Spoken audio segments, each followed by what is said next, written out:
नमस्कार दोस्तों, आप सभी का स्वागत है। आज मैं आपको हीरे और कांच से जुड़ी रोचक और इंस्पिरेशनल कहानी बताने जा रहा हूँ। आप ध्यान से सुनिए और समझिए। आपके लिए एक ऐसी छिपी हुई सीख बताऊंगा, तो बने रहिए मेरे साथ वीडियो के एंड तक। तो चलिए अब आपका ज़्यादा वक्त न लेते हुए काम की बात करते हैं। एक समय की बात है, एक बार राजा का दरबार लगा हुआ था, लेकिन धूप में लगा हुआ था क्योंकि सर्दियों के दिन थे, तो अक्सर राजा की चौपाल वहीं लगा करती थी।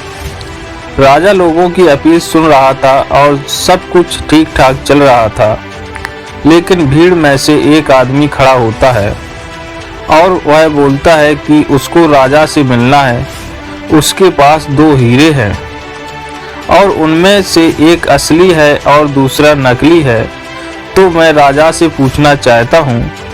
अब उसकी इस बात को राजा के पास पहुँचाया गया और राजा ने उनको चौपाल में आने की आज्ञा दे दी। राजा ने उनको अनुमति दी कि बताओ तुम क्या चाहते हो।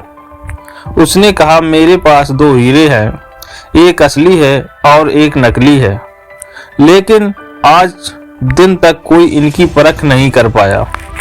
अगर आप मुझे बता देते हैं कि कौन सा हीरा असली है और कौन सा नकली है, तो इस हीरे को मैं आपके खजाने को दान कर दूंगा।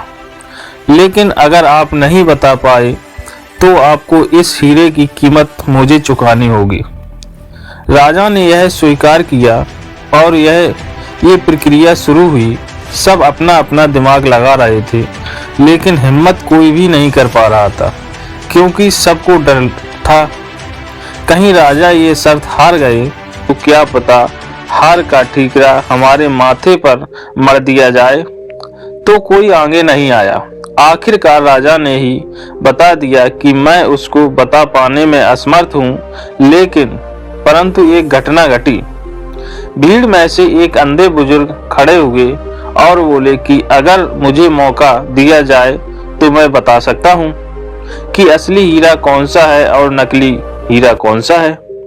राजा को प्रसन्नता हुई कि चलो कोई तो है। अब उन बुजुर्गों में 1 मिनट में बता दिया कि यह हीरा असली है और यह हीरा नकली है, लेकिन उन्होंने ये बताया कैसे। राजा ने उनको धन्यवाद दिया कि आपने आज राज्य की इज्जत बचा ली और एक हीरा अब राज्य के खजाने में आ रहा है, अन्यथा हमें इस हीरे की जितनी कीमत चुकानी पड़ती।